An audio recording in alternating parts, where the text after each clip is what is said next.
வணக்கம்.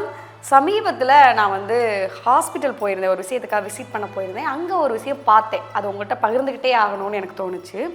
நீங்கள் பெரிய ஆஸ்பத்திரியெல்லாம் பார்த்துருக்கீங்களா? இந்த ஒரு 15 வயசுலேருந்து 25 வயசில் இருக்க பசங்க ஏதாவது பைக் ஓட்டிட்டு அடிபட்டு அட்மிட் ஆகிருப்பாங்க.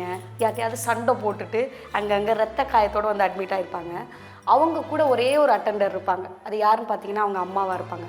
அந்த அம்மாவுக்கு இந்த உலகமே தெரியாது, எதை பற்றியுமே அவங்களுக்கு எந்த நாலேஜும் இருக்காது. ஒரு 10 நிமிஷத்துக்கு ஒரு தடவை அம்மா இந்த மருந்து போய் வாங்கிட்டு வான்னு கொடுத்து விடுவாங்க. இந்த மருந்தை போய் எங்கே போய் கேட்டு யார்கிட்ட வாங்குறதுன்னு தெரியாது. 20 பேர்கிட்ட விசாரிப்பாங்க. இப்போ இது எங்கேப்பா கிடைக்கும், இது எங்கேப்பா கிடைக்கணும், அம்மா நீ அந்த நேராக போய் அந்த பக்கம் வளைஞ்சு இந்த பக்கம் போய் அப்படின்னு சொல்லி அலைஞ்சு திரிஞ்சு நிறைய பேர்கிட்ட கேட்டு ஒரு வழியாக மருந்து வாங்கிட்டு வந்துடுவாங்க. உட்காந்து ஒரு வாய் சாப்பிட்லான்னு பார்த்தோம்மா அந்த பிளட் டெஸ்ட் ரிப்போர்ட் வாங்கிட்டு வரலையா, போய் வாங்கிட்டு வா. அதை எப்படி கேட்குறதுன்னு கூட தெரியாது அந்த அம்மாவுக்கு. போய் பிளட் டெஸ்ட் ரிப்போர்ட்லாம் கேட்டு வாங்கிட்டு வந்து அப்புறம் இந்த பையனுக்கு நல்லது கெட்டது பார்த்து அவன் நல்லா ட்ரிப்பெல்லாம் போட்டு நல்லா படுத்துருப்பான். இவ்வளோ விஷயங்கள் ரொம்ப இன்னசென்ட்டாக இந்த பக்கத்து கடை கூட 4 தடவை போயிருக்க மாட்டாங்க. அவ்வளோ விஷயங்கள் பண்ணி ஹாஸ்பிட்டலில் இருந்து டிஸ்சார்ஜ் ஆகி வந்த உடனே மொதல் வேலையை அம்மாவை தான் திட்டுவான்.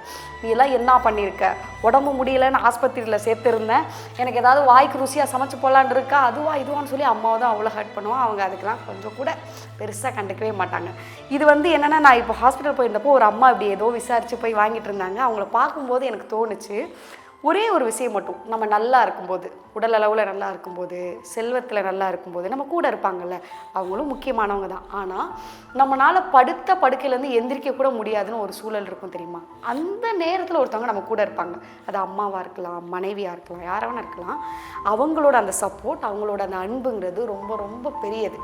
அதனால் நம்ம அவங்கள கொண்டாட வேணாம், அட்லீஸ்ட் மதிக்கவாவது செய்யணும். நீங்கள் எனக்கு எவ்வளோ ஸ்பெஷல் அப்படிங்கிறத நம்ம அவங்களுக்கு உணர்த்தவாது செய்யணும். ஏன்னா இன்னைக்கு பெரிய பெரிய நோய் வியாதி இதெல்லாம் இருந்து பார்த்துக்கிறதுக்கு சரியான ஆள் இருந்து ரொம்ப சூப்பராக குணமானவங்களும் இருக்காங்க.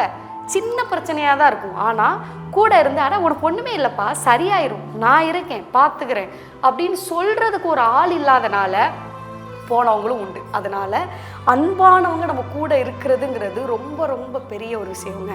அது எந்த சூழலையும் அவங்கள உதாசீனப்படுத்திடாமல் கொண்டாட கற்றுக்கோங்க அப்படிங்கிறதான் சொல்லணும்னு நினச்சேன். நன்றி.